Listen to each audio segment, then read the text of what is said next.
সিলেটে বৃষ্টিপাত বন্ধ আর চেরাপুঞ্জিতে পাহাড়ি ঢল কমে যাওয়ায় কমতে শুরু করেছে সিলেট অঞ্চলের পানি। একই অবস্থা সুনামগঞ্জেরও।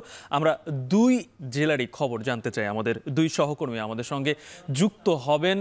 শুরুতেই রাকিবুল রাফি এবং লিপসন আহমেদ। সিলেট থেকে রাকিবুল রাফি আর সুনামগঞ্জ থেকে লিপসন আহমেদ। রাফি, আপনার কাছ থেকে জানতে চাই, সিলেটে তো বৃষ্টিপাত বন্ধ হয়েছে, কি অবস্থা সর্বশেষ? আবহাওয়া অফিস কি বলছে যে আর কোনো বৃষ্টি হওয়ার সম্ভাবনা রয়েছে কিনা, আর সবশেষ কি তথ্য আছে আপনার কাছে?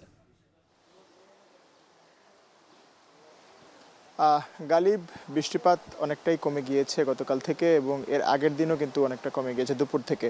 এবং এই মুহূর্তে সকালের দিকে বৃষ্টিপাতের পরিমাণ কিছুটা কম হয়েছে, অর্থাৎ 20 থেকে 25 মিলিমিটারের বেশি হবে না বৃষ্টিপাত হয়েছে। এবং চেরাপুঞ্জিতে আমরা দেখেছি যে প্রায় 90 থেকে 80 মিলিমিটার বৃষ্টিপাত, যেটা কয়েকদিনের তুলনায় কম। এবং গতকালকে চেরাপুঞ্জিতে কোনো রকম বৃষ্টিপাত হয়নি। এবং সিলেটের আবহাওয়া যদি আমি জানাই যে একটু বৈরিতা দেখা যাচ্ছে এবং আকাশে ভারী মেঘও দেখা যাচ্ছে।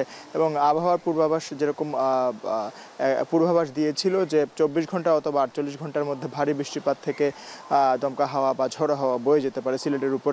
তবে একরকম যে বলা যায় যে যেহেতু বৃষ্টিপাত হচ্ছে না এবং চেরাপুঞ্জিতেও কিন্তু বৃষ্টিপাতের পরিমাণটা কম এবং পাহাড়ি ঢলটাও কম নামছে, তার জন্য যে অনেকেই শঙ্কামুক্ত রয়েছেন যে পানি আর বাড়তে নাও পারে। এবং বন্যা অধিদপ্তরের পূর্বাভাস অধিদপ্তরের কাছ থেকে যেটা আমরা পেয়েছি যে বন্যার ঝুঁকি অনেকটাই কমে গিয়েছে সিলেট এবং সুনামগঞ্জ থেকে। এবং পানির যে নাব্যতা দেখছেন অনেকটাই কমে গিয়েছে, এখানে প্রায় 1 থেকে 1.5 হাত বা 2 হাত কিন্তু পানি কমে গিয়েছে গতকাল থেকে। এবং পানির যে অবস্থা, আসলে এই পাশের যারা মহানগরীর যারা রয়েছেন জলাবদ্ধতার শিকার হয়েছেন তারা অনেকটাই কাটিয়ে উঠছেন, অর্থাৎ পানি অনেকটাই নেমে যাচ্ছে। এবং জলাবদ্ধতার যে শিকার যারা নগরবাসীরা হন, বেশিরভাগ করে যৌতরপুর, সুবানীঘাট থেকে শুরু করে উপজেলার উপশহর শাহজালাল এলাকা এবং একই সাথে সাথে সি ব্লক, ডি ব্লক এবং মেন্দিবাগ থেকে শুরু করে নানান এলাকা রয়েছে, সেখানে অনেকেই জলাবদ্ধতার শিকার হয়েছেন। এবং একই সাথে সাথে যে বন্যা কবলিত সংখ্যা সিলেট সিটি কর্পোরেশনের মধ্যে প্রায় 60,000-এর মতো এবং আশ্রয়কেন্দ্রে প্রায় 7,950 জন রয়েছে যে সর্বশেষ তথ্য মতে, কারণ অনেকের বাসা বাড়িতে এখন পর্যন্ত পানি নামেনি। এবং একই সাথে সাথে যদি আমি কোম্পানিগঞ্জ, জৈন্তাপুর, গোয়াইনঘাটের কথা জানাই, কোম্পানিগঞ্জে অনেকটাই আশ্রয়কেন্দ্র থেকে অনেকেই ফিরে গিয়েছেন, কারণ সড়কের লাগোয়া যে সড়কগুলো রয়েছে বা বাসা বাড়িগুলো রয়েছে সেগুলোতে কিন্তু অনেকটাই পানি নেমে গিয়েছে। তবে ক্ষয়ক্ষতির যে চিত্রটা আমরা দেখেছি, আসলে বেশ ক্ষয়ক্ষতি হয়ে গিয়েছে, অর্থাৎ ভিটে মাটি অনেকেরই অর্ধেক নেমে গিয়েছে। এবং এই যে শুরুতেই যে বন্যার প্রকোপটা বা আগ্রাসনটা ছিল, সেখানে কিন্তু স্রোতে কিন্তু অনেকের বাড়ি ঘর ভাসিয়ে নিয়ে গিয়েছে। তবে একরকম বলা চলে যে একই সাথে সাথে যারা জেলা প্রশাসন আছেন, নির্বাহী কর্মকর্তারা রয়েছেন এবং সংশ্লিষ্ট রেস্কিউ টিম রয়েছে, তারা কিন্তু এখন পর্যন্ত কাজ করছে। তবে ঝুঁকি অনেকটাই কমে গিয়েছে, পানি অনেকটা কমে গিয়েছে। যদি চেরাপুঞ্জিতে বৃষ্টিপাত অনেকটাই কম হয় বা না হয়, তাহলে কিন্তু বলা যায় যে বন্যার ঝুঁকি অনেকটাই কমে গেছে। তো এই ছিল আমার কাছে সিলেটের বন্যার পরিস্থিতি সর্বশেষ খবরাখবর। গালিব।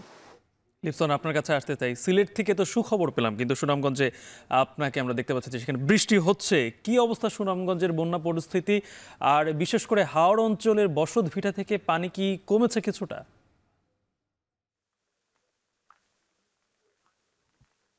আহ ডালিম, আমরা যদি বলি যে সুনামগঞ্জে কিন্তু আসলে কিছুক্ষণ আগ থেকে আসলে বৃষ্টি শুরু হয়েছে। তবে সুনামগঞ্জের এই যে বৃষ্টি, এই বৃষ্টিতে কিন্তু যে নদীগুলো রয়েছে সেই নদীর পানি বাড়ার কিন্তু কোনো শঙ্কা নেই।